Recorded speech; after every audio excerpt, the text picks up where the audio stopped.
সকলে বলে আলহামদুলিল্লাহ। আল্লাহ তাআলা হুজুরকে সুস্থতার সহিত আমাদের মধ্যে নিয়ে পৌঁছে দিয়েছেন। সকলে শুকরিয়া আদায় করি আলহামদুলিল্লাহ। মহতারাম হাজিরিন, এক্ষুনি আপনাদের সামনে কোরআন হাদিস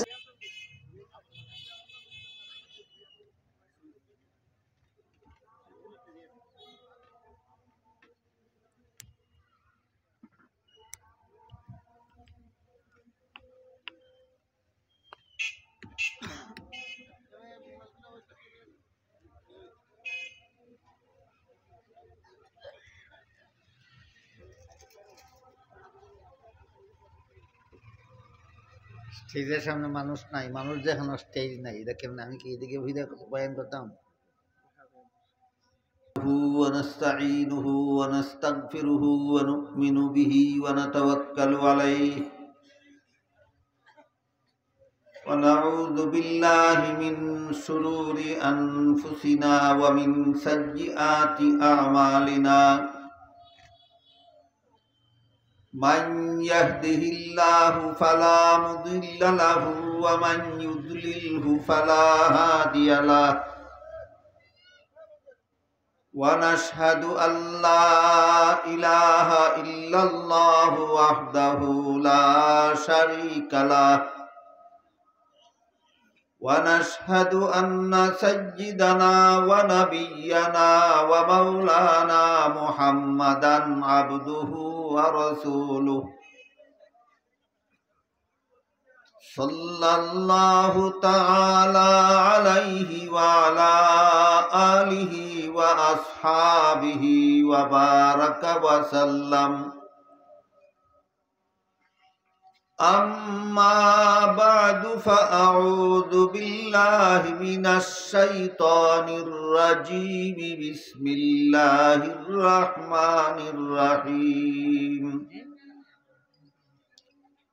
ومن أراد الآخرة وسعى لها سعيها وهو مؤمن فأولئك كان سعيهم مشكورا. وقال رسول الله صلى الله عليه وسلم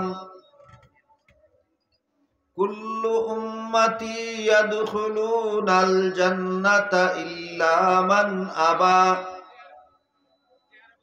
قيل ومن أبى؟ قال من أطاعني دخل الجنة ومن عصاني فقد أبى، أو كما قال عليه الصلاة والسلام.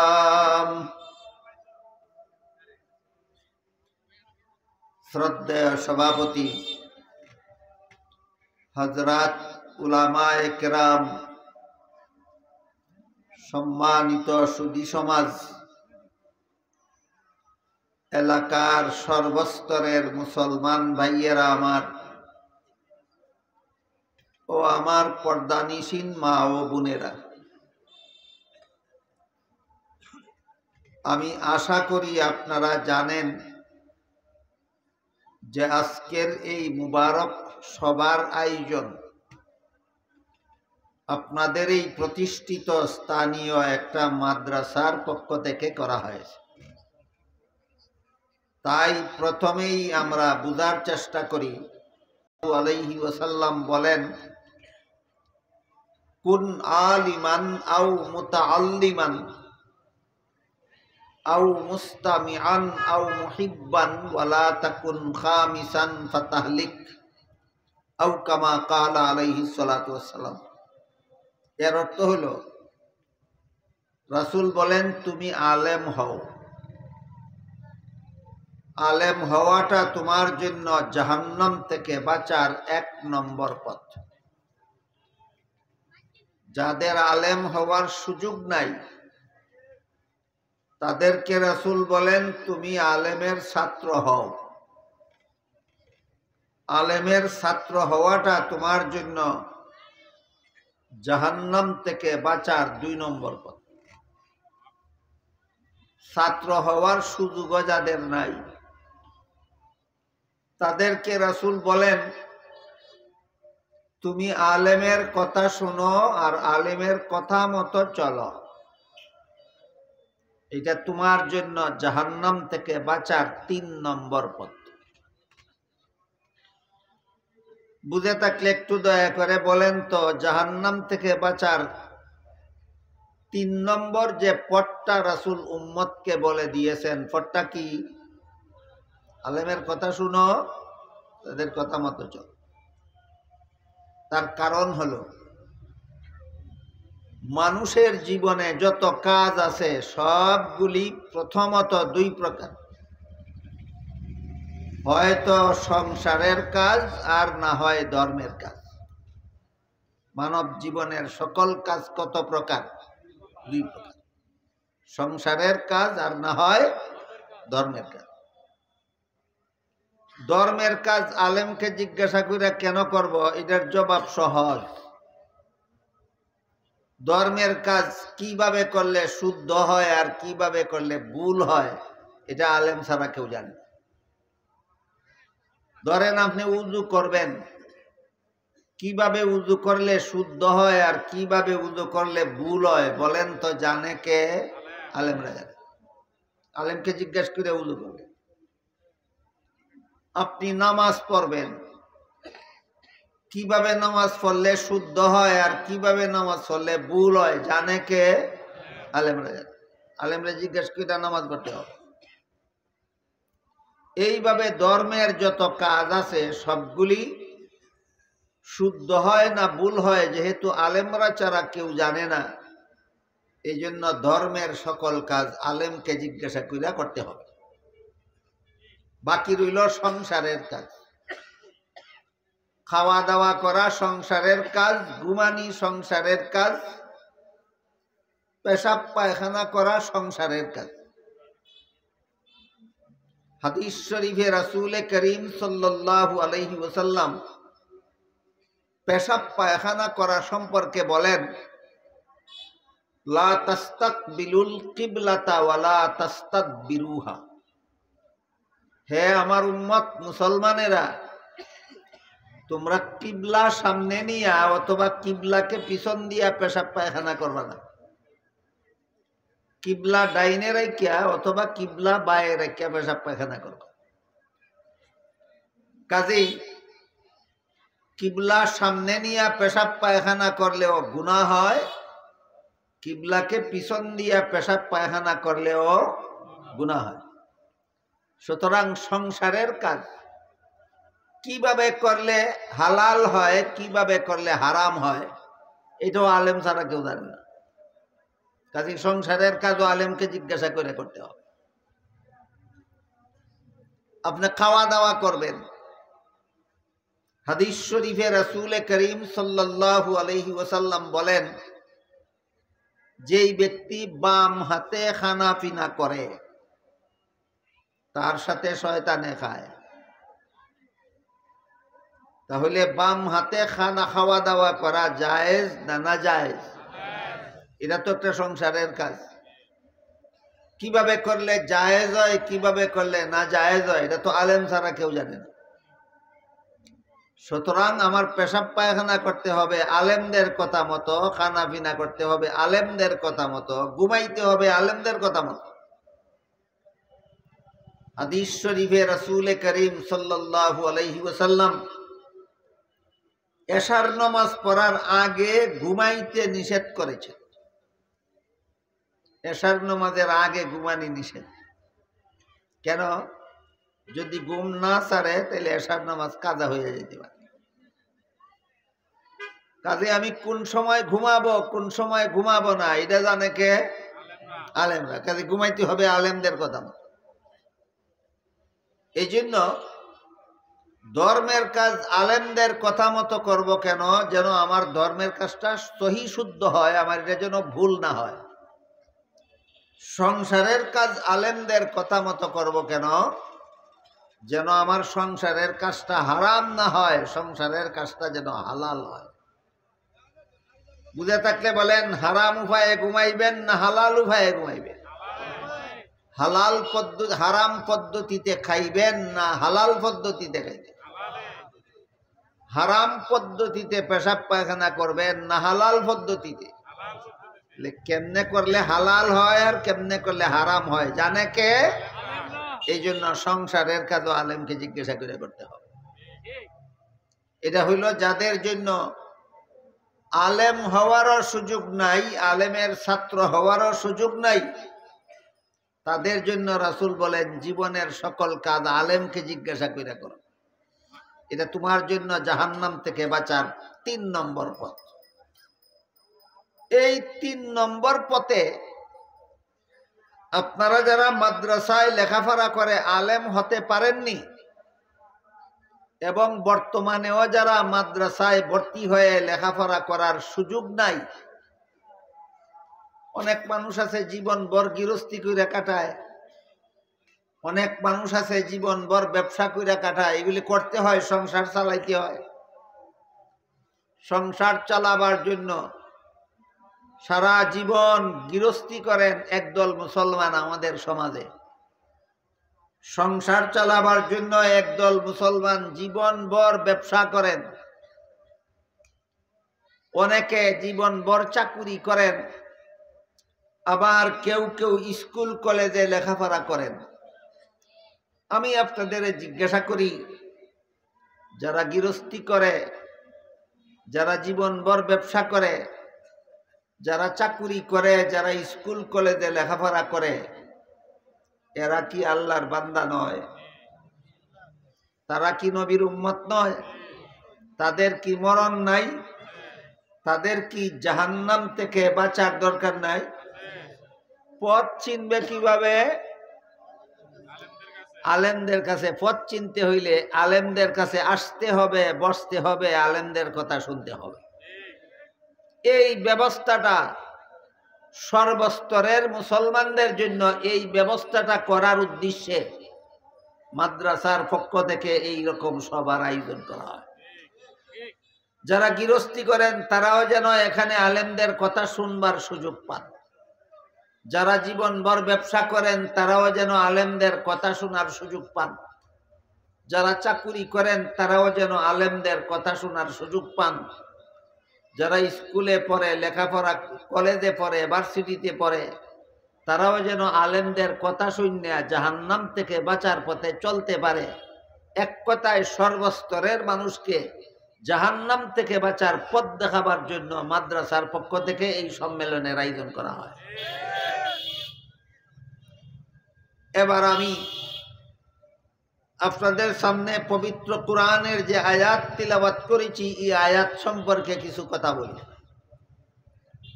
আমি আপনাদের সামনে পবিত্র কোরআনের সূরা বনী ইসরাঈলের ১৯ নম্বর আয়াত তিলাওয়াত করেছি। এই আয়াতের মধ্যে আল্লাহ পাক রব্বুল আলামিন মুমিনদের কয়েকটা গুণের কথা উল্লেখ করেছেন। মুমিনদের কয়েকটা গুণের কথা উল্লেখ করে এই গুণগুলির ফলাফলের কথা উল্লেখ করছে।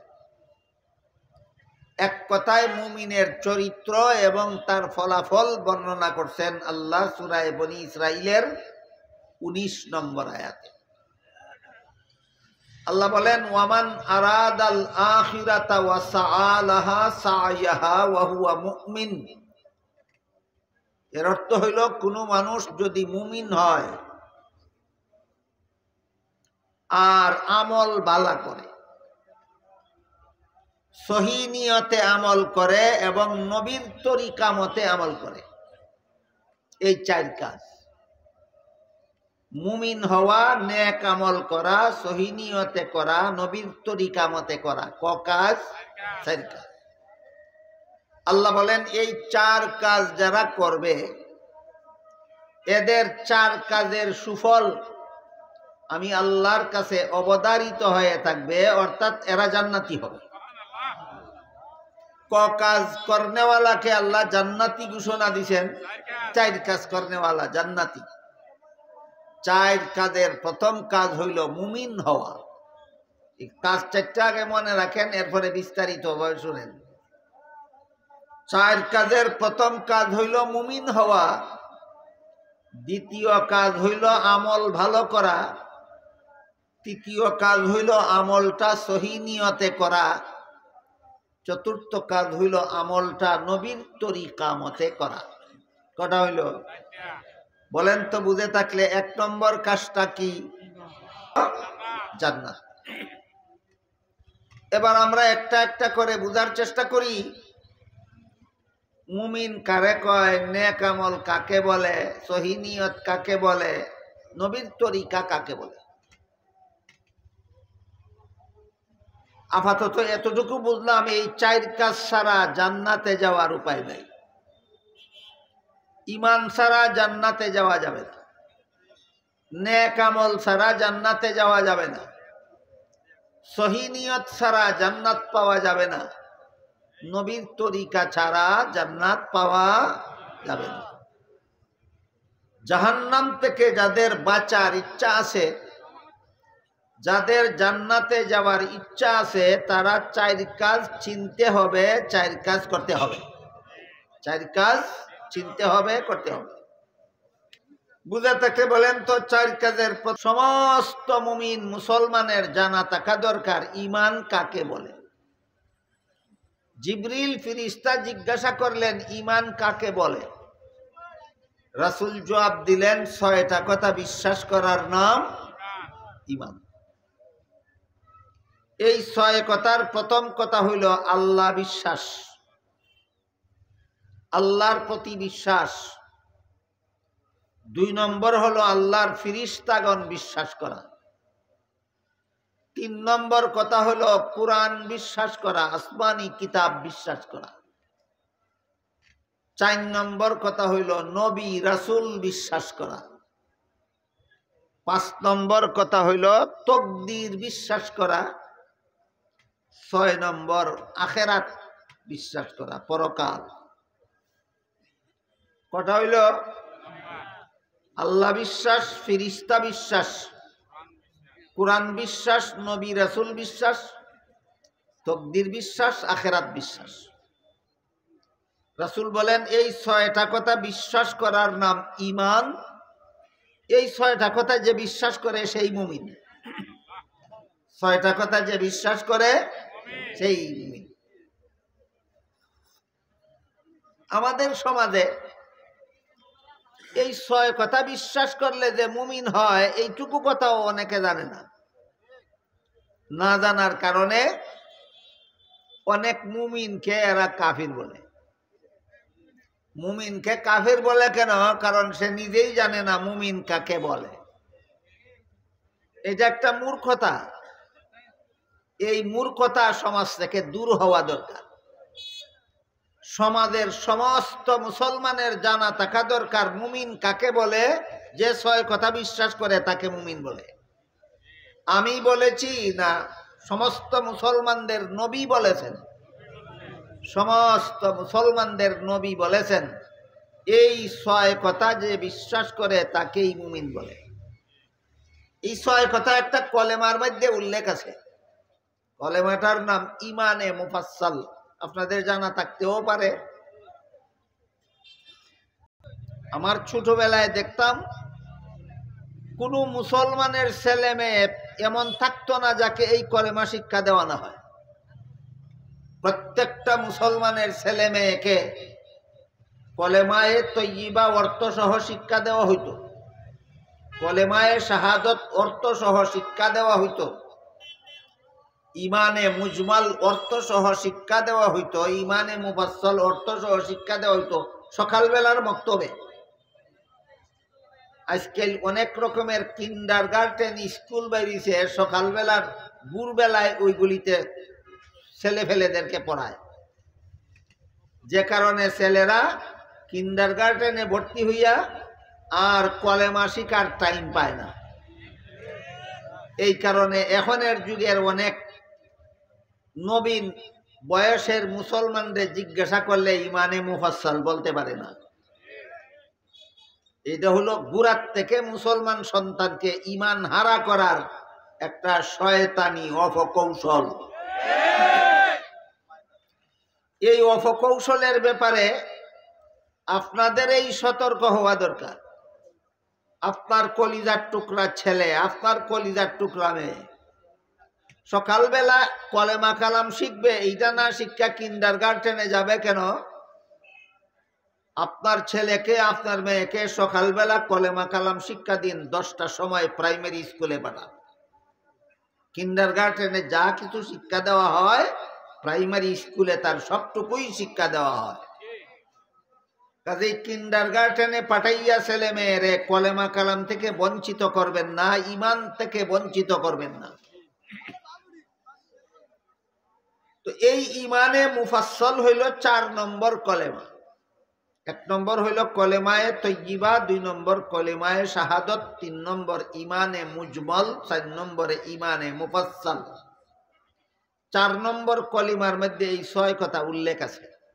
আমানতু বিল্লাহি ওয়া মালাইকাতিহি ওয়া কুতুবিহি ওয়া রুসুলিহি ওয়াল ইয়াউমিল আখিরি ওয়াল কদরি খাইরিহি ওয়া শাররিহি মিনাল্লাহি তাআলা ওয়াল বাসি বাদাল মাউত। আমি যদি এখন 1 নম্বর 2 নম্বর করে জিজ্ঞাসা করি, তাহলে আপনাদের যাদের জানা আছে একটু দয়া করে বলবেন কত কথা জিজ্ঞাসা করলে রাসূল বলেন ঈমান হয়? কত কথা বিশ্বাস করলে? 6 কথা। তাই নবী মানা হবে না, নবীর কথায় নবী মানা হবে। এই কথাটাও ইনশাআল্লাহ আমি আপনাদেরকে বুঝাবার চেষ্টা করব। একজনের সাথে আর একজনের দুশমনী আছে, এই কারণে বলে দিল তুই নবী মানস না, তুই কাফির। ওই লোকটাই নবী মানে কি না মানে না, তোমার কথাই হবে না নবীর কথাই হবে। কাজেই নবী কি বলছেন, কে নবী মানে আর কে নবী মানে না, নবী কিন্তু বলে গেছেন। ওই কথাটা আপনাদেরকে শোনাবো ইনশাআল্লাহ। এই ঈমানে মুফাসসলের 6 কথার মধ্যে 4 নম্বর কথা হইল আমি নবী বিশ্বাস করি। ঈমানে মুফাসসলের 6 কথার 4 নম্বর কথা হইল আমি নবী বিশ্বাস করি। তো নবী বিশ্বাস করলে নবী মানলো না কিভাবে? আমার এতক্ষণের কথা যারা বুঝলেন তারা এবার একটু দয়া করে বলেন তো, আপনারা যারা এখানে বসে বসে আমার কথা শুনতেছেন, আপনারা কি মুমিন? কেমনে বুঝলেন? হ্যাঁ, আমি 6 কথা ঈমানে মুফাসসলের 6 কথা বিশ্বাস করি, এই জন্য আমার কোনো সন্দেহ নাই আমি মুমিন। কোনো সন্দেহ নাই আমি মুমিন।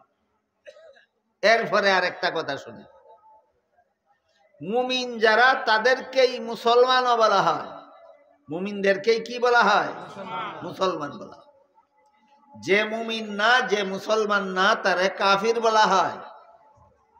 আমরা এখানে যারা বসা আছি আমরা কাফির না মুমিন মুসলমান? মুমিন মুসলমান।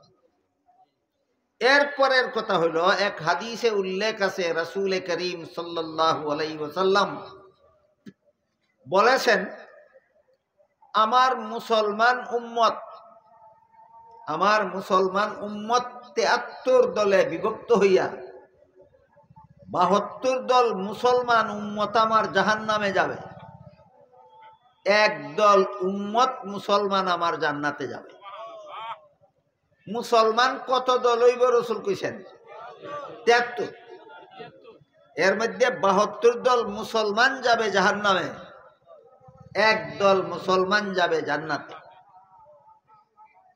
এই 72 দল মুসলমান যে জাহান্নামে যাবে, এখানে আপনাদের 2টা কথা বুঝার মতো আছে।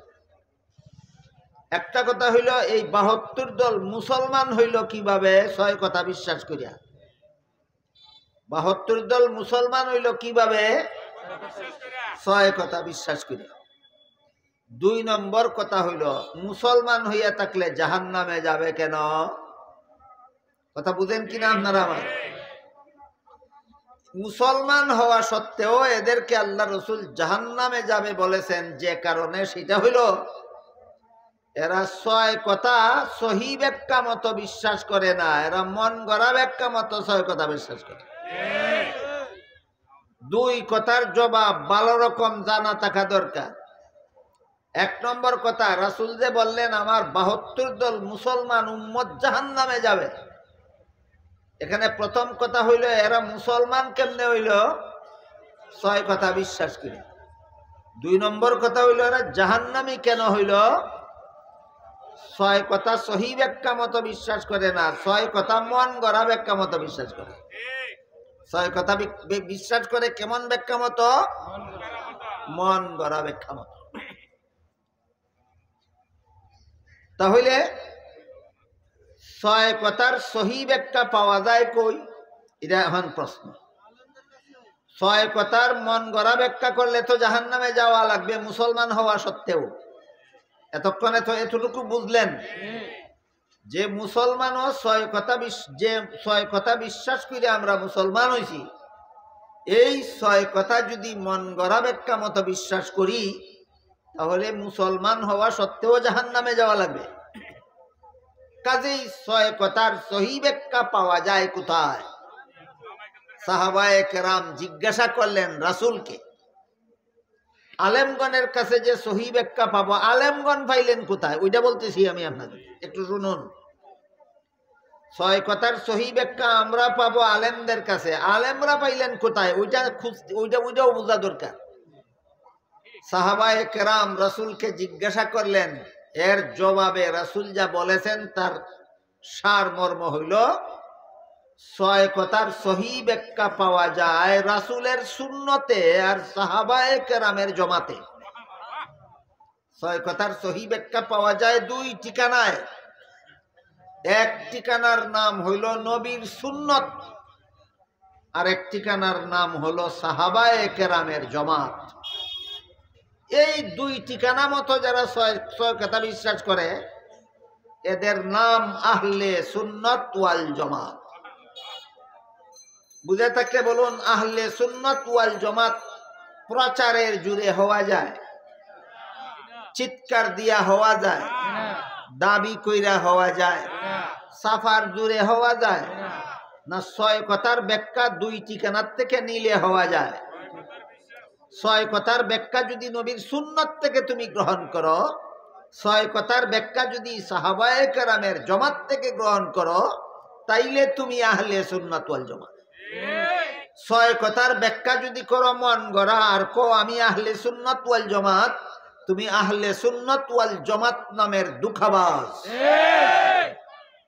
বিষয়টা আপনাদেরকে বুঝাবার জন্য একটা উদাহরণ দেই, শুনুন। আপনাদের জানা মতে কাদিয়ানীরা মুসলমান না কাফির?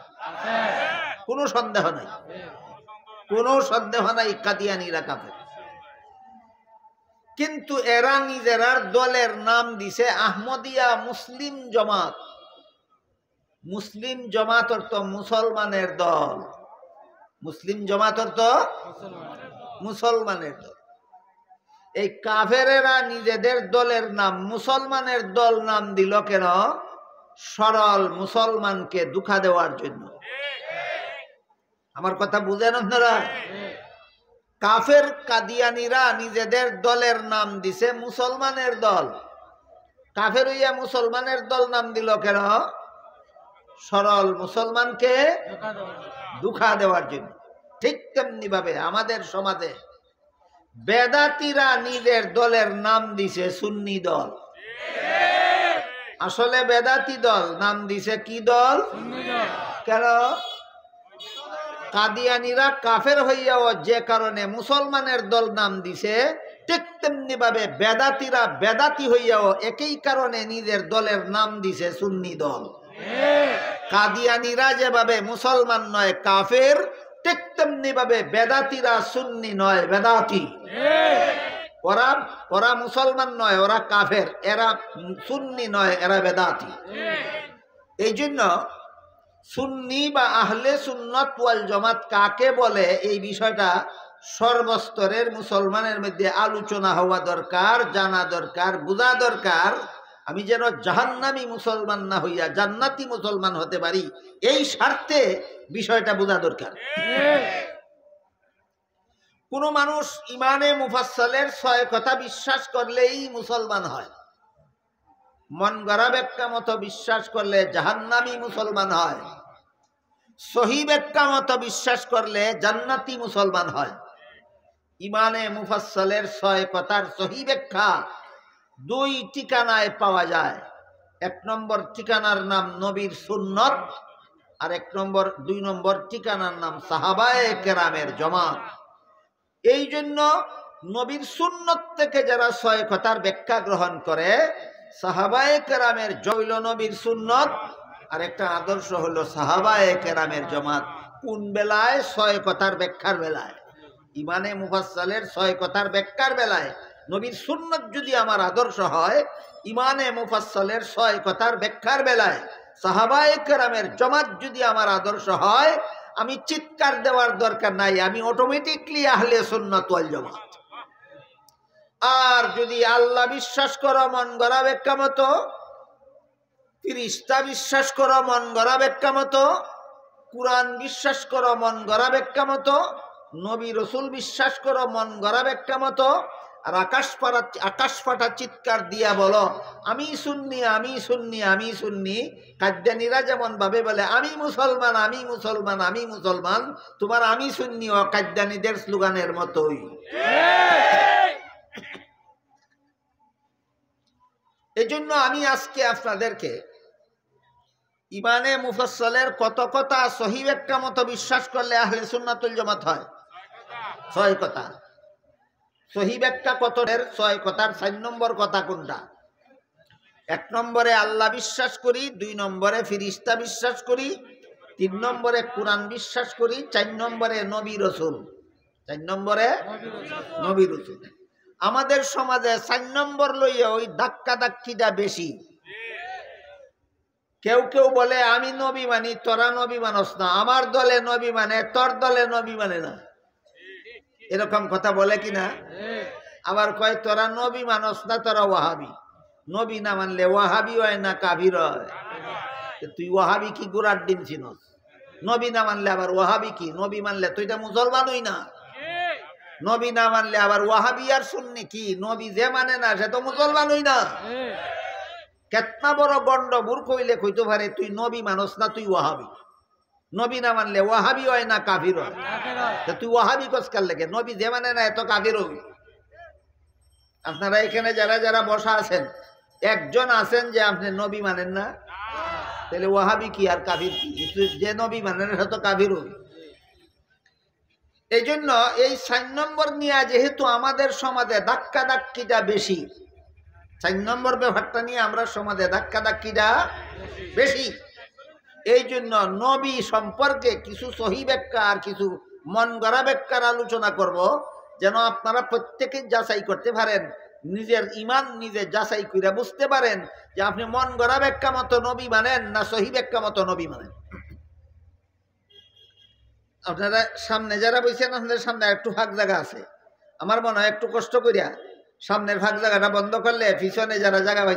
লা ইয়ানালু আহদিজ জালিমিন, এর অর্থ হইল আমি কোনো গুনাহগারকে নবী বানাই না। কোনো গুনাহগারকে নবী বানাই। যারা গুনাহ করে এদেরকে আল্লাহ নবী বানান না, আর যাদেরকে আল্লাহ নবী বানান এরা জীবনে কোনোদিন গুনাহ করেন না।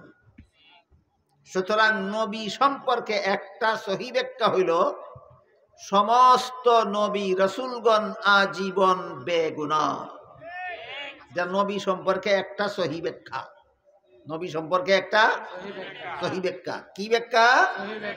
সমস্ত নবীগণ আজীবন বেগুনাহ, কোন নবী জীবনে কোনোদিন গুনাহ করেন।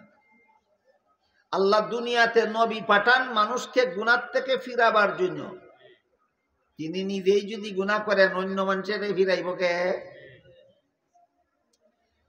সরকারে হাসপাতালে ডাক্তার নিযুক্ত করে রোগীর চিকিৎসা করার জন্য।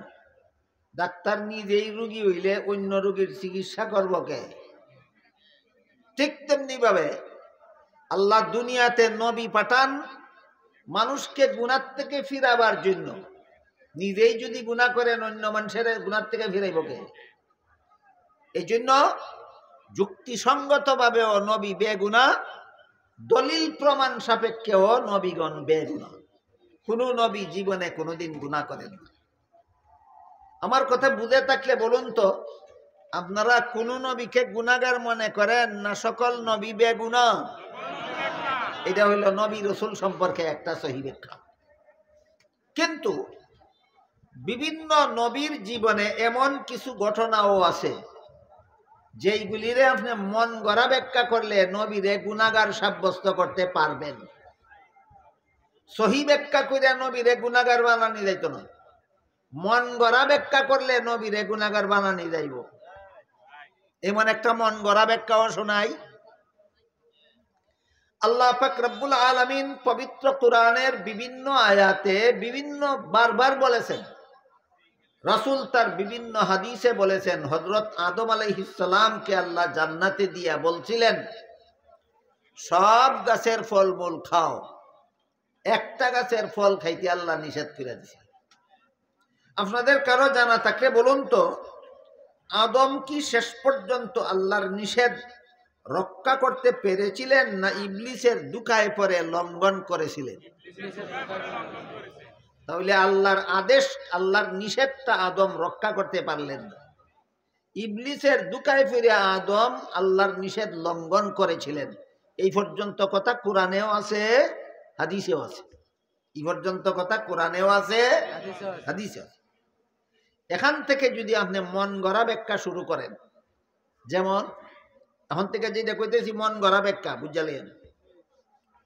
আল্লাহর আদেশ নিষেধ লঙ্ঘন করলেই গুনাহ হয়, আর যেহেতু আদম আল্লাহর নিষেধ লঙ্ঘন করছেন কাজেই আদম গুনাহ করছেন। এটা হইল মন গড়া ব্যাখ্যা, এটা হইল মন গড়া ব্যাখ্যা। তাহলে এই ব্যাপারে সহি ব্যাখ্যাটা কি? এই ব্যাপারে সহি ব্যাখ্যা হইল আল্লাহর আদেশ নিষেধ লঙ্ঘন করলে গুনাহ হয়, ঢালাও ভাবে সব ক্ষেত্রে নয়। আল্লাহর আদেশ নিষেধ লঙ্ঘন করলে গুনাহ হয়, ঢালাও ভাবে সব ক্ষেত্রে নয়। যেমন রমজান মাসে দিনের বেলায় আপনি রোজাদার, আপনাকে আল্লাহ খানা পিনা করতে আদেশ করেছেন না নিষেধ করেছেন? রোজার কথা বুইল্লা খাওয়া দাওয়া কইরা লইছেন, নিষেধ রক্ষা হইল না লঙ্ঘন হইল? গুনাহ হইল নি? এই দেখেন, আল্লাহর নিষেধ লঙ্ঘন হয়েছে কিন্তু গুনাহ হইছে না। কাজেই পণ্ডিতি সব কানে কইর না, আল্লাহর আদেশ নিষেধ লঙ্ঘন ফাইলেই গুনাহ সাব্যস্ত করে দিও না। আল্লাহর আদেশ লঙ্ঘন হইছে পাওয়া গেছে কিন্তু গুনাহ হইছে না, আল্লাহর নিষেধ লঙ্ঘন হইছে পাওয়া গেছে কিন্তু গুনাহ হইছে না। সুতরাং মন গড়া ব্যাখ্যার ফাউন্ডেশনই এই কথা যে আল্লাহর আদেশ নিষেধ লঙ্ঘন হওয়া মাত্রই গুনাহগার বলে ফেলা, এটা মন গড়া ব্যাখ্যার ফাউন্ডেশন। আসল ব্যাপার হইল অনেক ক্ষেত্র এমন আছে যেখানে আল্লাহর আদেশ নিষেধ লঙ্ঘন হয় কিন্তু গুনাহ হয় না। যেমন রোজাদারের ব্যাপার, রোজাদারকে আল্লাহ নিষেধ করেছিলেন দিনের বেলায় খাওয়া দাওয়া করো না, রোজার কথা বুইল্লা খাওয়া দাওয়া করলো, আল্লাহর নিষেধ তো লঙ্ঘন হইল কিন্তু কোনো গুনাহ হইল না। তাইলে দেখা গেল সবখানেই আল্লাহর নিষেধ লঙ্ঘন করলে গুনাহ হয় না। আরেকটা এই মন গড়া ব্যাখ্যার আরেকটা ভুল, মানুষের জীবনের কোনো কাজে সওয়াব হয় কোনো কাজে গুনাহ হয়। দুনিয়ার জীবনে, মানুষের দুনিয়ার জীবনে কোনো কাজে সওয়াব হয় কোনো কাজে গুনাহ হয়। জান্নাতি জীবনের কোনো কাজের সাথে সওয়াবেরও সম্পর্ক নাই, গুনারও সম্পর্ক নাই। আমার কথা বুঝে থাকলে বলেন কোন জীবনে সওয়াব গুনাহ? জান্নাতি জীবনের কোনো কাজে সওয়াবও নাই গুনাহও নাই। এবার বলেন আদম নিষিদ্ধ গাছের ফল খাইছিলেন কোন জীবনে? এটার সাথে সওয়াবেরও কোনো সম্পর্ক নাই, গুনারও কোনো সম্পর্ক। সুতরাং আদমের নিষিদ্ধ গাছের ফল খাওয়াকে যদি আপনি মন গড়া ব্যাখ্যা করেন তাহলে আদমকে গুনাহগার সাব্যস্ত করতে পারবেন। কিন্তু আদমের নিষিদ্ধ গাছের ফল খাওয়ার যে দুইটা সহি ব্যাখ্যা আপনাদেরকে শোনাইলাম, এইভাবে যদি সহি ব্যাখ্যা করেন তাহলে এই ঘটনার দ্বারা আদম গুনাহগার সাব্যস্ত হন না। এইটাই আহলে সুন্নাত ওয়াল জামাতের মতাদর্শ, এটাই আহলে সুন্নাত ওয়াল জামাতের মতাদর্শ। প্রত্যেকটা কথারই কিছু সহি ব্যাখ্যা আছে, কিছু মন গড়া ব্যাখ্যা আছে। ইমানে মুফাসসালের 6 কথার প্রত্যেকটা কথারই কিছু সহি ব্যাখ্যা আছে, কিছু মন গড়া ব্যাখ্যা আছে। সহি ব্যাখ্যাগুলি জানতে হবে, মানতে হবে, তা না হইলে জীবনভর চিৎকার দিয়াও আহলে সুন্নাত ওয়াল জামাত হওয়া যাবে না। আহলে সুন্নাত ওয়াল জামাত চিৎকার দিয়া হওয়া যায় না, সহিহ ব্যাখ্যা মাইন্যা আহলে সুন্নাত ওয়াল জামাত হওয়া যায়। ইমানে মুফাসসালের 6 কথার সহিহ ব্যাখ্যা মানলে আহলে সুন্নাত ওয়াল জামাত হওয়া যায়। বলেন আপনারা, ইমানে মুফাসসালের 6 কথার সহিহ ব্যাখ্যা মানলে আহলে সুন্নাত ওয়াল জামাত হওয়া যায়। ইমানে মুফাসসালের 6 কথার কোনো কথা মন গড়া ব্যাখ্যা মতো মানলে চিৎকার ভারলেও আহলে সুন্নাত ওয়াল জামাত হওয়া যাবে না।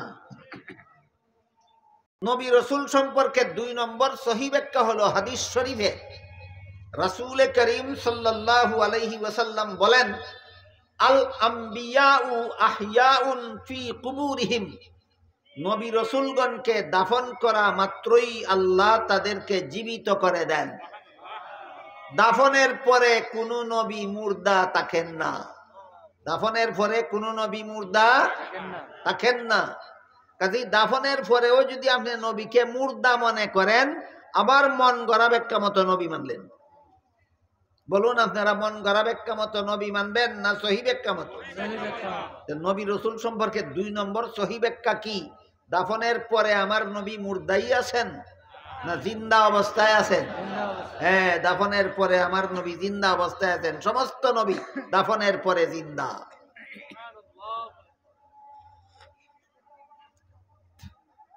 নবী রাসূল সম্পর্কে 3 নম্বর সহিহ ব্যাখ্যা মনে থাকবে কিনা সবগুলি? আজকে তো 6 কথার ব্যাখ্যা আলোচনা হইতেছে না, মাত্র 4 নম্বর কথার ব্যাখ্যা আলোচনা হইতেছে। ইমানে মুফাসসালের 4 নম্বর কথা কি ছিল? নবী বিশ্বাস করি। এই নবী বিশ্বাসের সহিহ ব্যাখ্যা আর মন গড়া ব্যাখ্যার আলোচনা হইতেছে। নবী রাসূল সম্পর্কে 1 নম্বর সহিহ ব্যাখ্যা হলো তারা বেগুনাহ। 2 নম্বর সহিহ ব্যাখ্যা হলো দাফন করার পর থেকে তারা জিন্দা। দাফন করার পর থেকে তারা জিন্দা। নবী রাসূল সম্পর্কে 3 নম্বর সহিহ ব্যাখ্যা, আল্লাহর রাসূল বলেন, আল আম্বিয়াউ আহইয়াউন ফি কুবুরিহিম, জিন্দা হয়ে নবী রওজা শরীফের ভিতরে থাকেন। জিন্দা হয়ে নবী, আপনি যদি বলেন নবী বের হয়ে আমাদের অনুষ্ঠানে হাজির নাজির হন, আপনি যদি বলেন নবী আমার মিছিলে আগমন করেছেন, জিন্দা নবীর আগমন, শুভেচ্ছা স্বাগতম। এই আগমন মন গড়া ব্যাখ্যা। আগমন মন গড়া ব্যাখ্যা। নবী বলেন আগমন না, জিন্দা হয়ে নবী রওজা শরীফে অবস্থান করেন। বলেন জিন্দা হয়ে নবী উম্মতের কাছে আগমন করেন না রওজা শরীফে অবস্থান করেন? কাজেই যারা বলে আগমন, এরা মন গড়া ব্যাখ্যা মতে নবী মানে, এরা আহলে সুন্নাত ওয়াল জামাত নয়। এক হাদিসে রাসূল করিম সাল্লাল্লাহু আলাইহি ওয়াসাল্লাম বলেন, সারা দুনিয়া জুড়া উম্মত আমার, কোন উম্মতে কোন দিন কোন দেশ থেকে আমার প্রতি কি পরিমাণ দুরূদ সালাম পড়ল, সেইগুলি আমার রওজা শরীফে পৌঁছাইয়া দেওয়ার জন্য আল্লাহ অসংখ্য ফিরিস্তা মোতায়েন করে রাখছেন। কাজেই ফিরিস্তারা কিয়ামত পর্যন্ত দুনিয়া জুড়া উম্মতের দুরূদ সালাম আমার রওজা শরীফে পৌঁছাইয়া দিবে।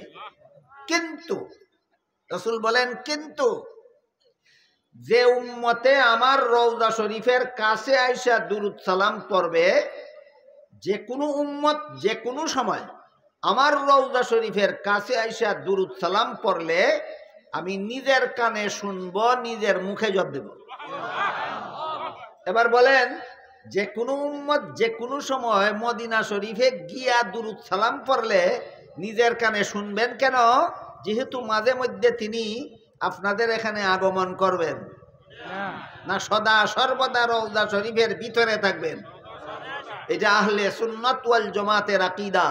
কেউ যদি নবী সদা সর্বদা রওজা শরীফের ভিতরে জীবিত অবস্থায় আছেন বিশ্বাস করে, সে আহলে সুন্নাত ওয়াল জামাত হতে পারে।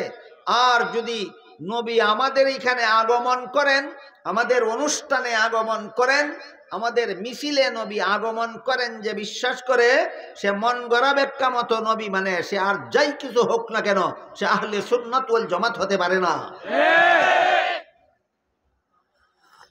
ওয়াল জামাতের আকীদা মতে আমাদের নবীকে আল্লাহ অনেকগুলি আলাদা গুণ দান করেছেন যেগুলি আর কোনো নবী রাসূলকে দেন নাই। এটাও আহলে সুন্নাত ওয়াল জামাতের আকীদা। হাদিস শরীফে রাসূল করিম সাল্লাল্লাহু আলাইহি ওয়াসাল্লাম বলেন, ইন্নাল্লাহা ফাদ্দালানি আলাল আম্বিয়া ওয়া ফাদ্দালা উম্মতি আলাল উমাম। আল্লাহ আমাকে সমস্ত নবী রাসূলগণের উপর আলাদা মর্যাদা দান করেছেন, আমার উম্মতকে অন্য নবীর উম্মতের উপর আলাদা মর্যাদা দান করেছেন। আমি সকল নবীর চেয়ে শ্রেষ্ঠ মর্যাদার অধিকারী, আর আমার উম্মত সকল নবীর উম্মতের চেয়ে শ্রেষ্ঠ মর্যাদার অধিকারী।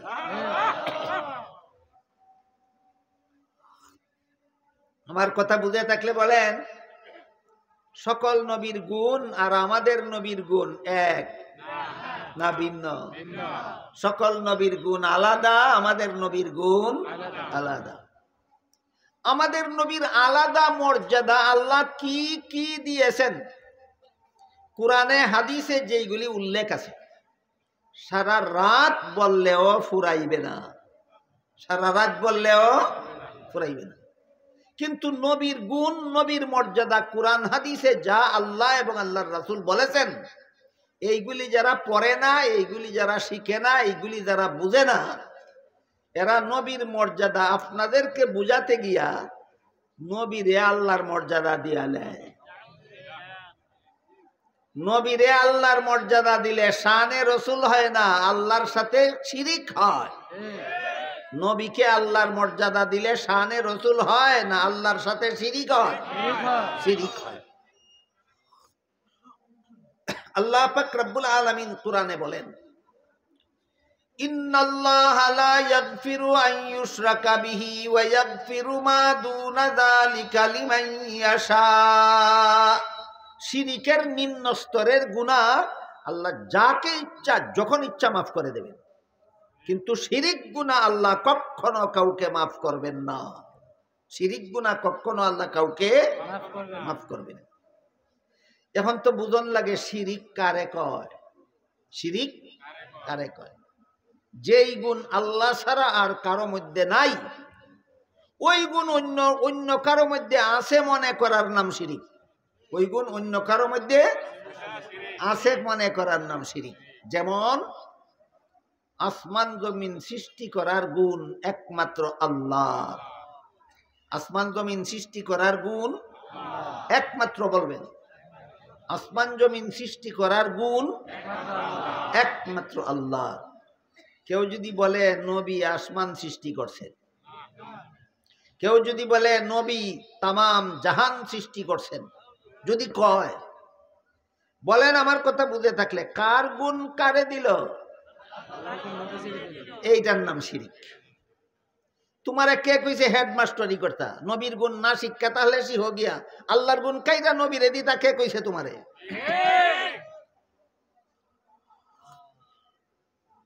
এরপর আল্লাহ পাক রব্বুল আলামিন সমস্ত জগৎবাসীর রিজিক দান করেন। রিজিক বুঝেন আপনারা? রিজিক আল্লাহ সমস্ত জগৎবাসীর রিজিক দান করেন, এটা একমাত্র আল্লাহর গুণ, একমাত্র আল্লাহর গুণ। কেউ যদি বলে আমার নবী জগৎবাসীকে রিজিক দান করেন, কার গুণ কারে দিল?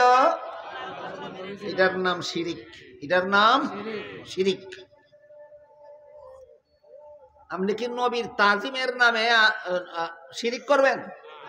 বর্তমান সমাজে কম্পিটিশন তো এটারই চলছে, এই কম্পিটিশনটাই সমাজে চলছে।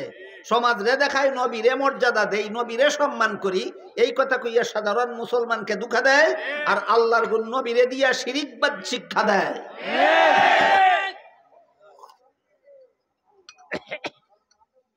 এই জন্য শিরিক কাকে বলে পরিষ্কার ভাবে বুঝা নেওয়া দরকার, জীবনভর মনে রাখা দরকার, যেন কোনোদিন আমার ঈমান যেন শিরিকের দ্বারা ধ্বংস না হয়।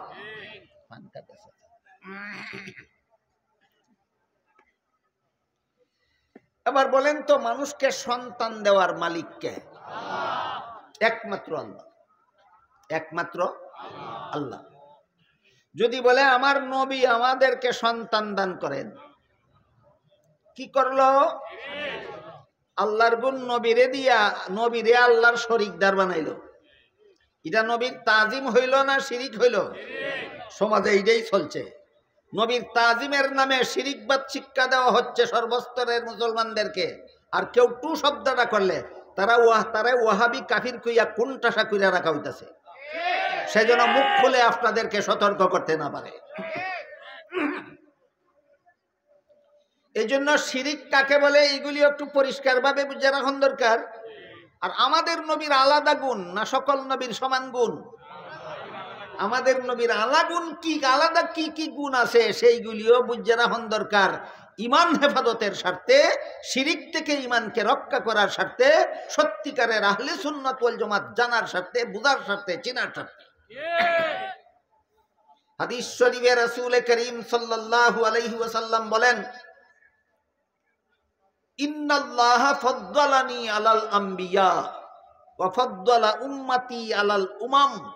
আল্লাহ আমাকে সমস্ত নবীগণের উপর শ্রেষ্ঠ মর্যাদা দান করেছেন, আর আমার উম্মতকে সকল নবীর উম্মতের উপর শ্রেষ্ঠ মর্যাদা দান করেছেন। সুতরাং আমাদের নবীর মর্যাদা সকল নবীর থেকে শ্রেষ্ঠ, আর এই নবীর উম্মতের মর্যাদা সকল নবীর উম্মতের চেয়ে শ্রেষ্ঠ। 30 নম্বর আয়াতে আল্লাহ বলেন, কুল লা ইয়ালামু মান ফিস সামাওয়াতি ওয়াল আরদিল গায়বা ইল্লাল্লাহ। অর্থাৎ হে রাসূল করিম সাল্লাল্লাহু আলাইহি ওয়াসাল্লাম, আপনি বলুন, আসমান জমিনের কোনো বাসিন্দাই গায়েব জানে না একমাত্র আল্লাহ ছাড়া। কোন সূরার কত নম্বর আয়াত?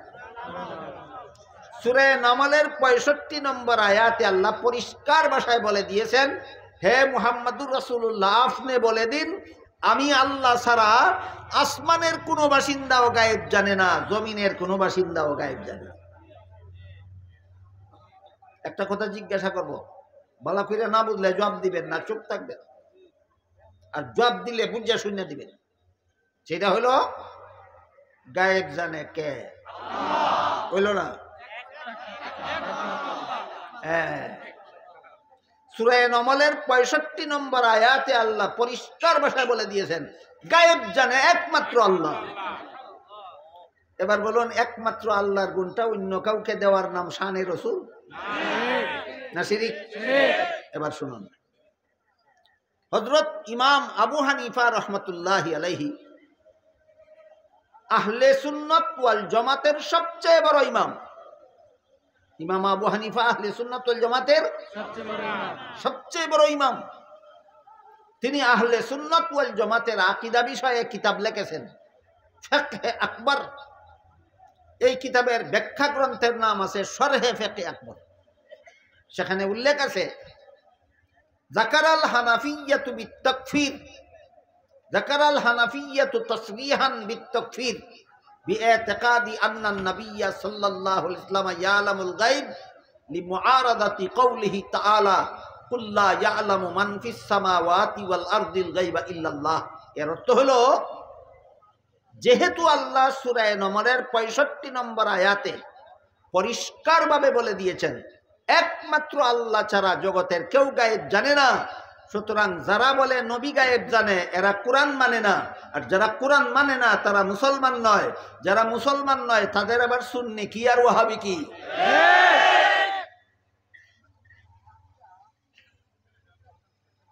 আমার লেখা কিতাব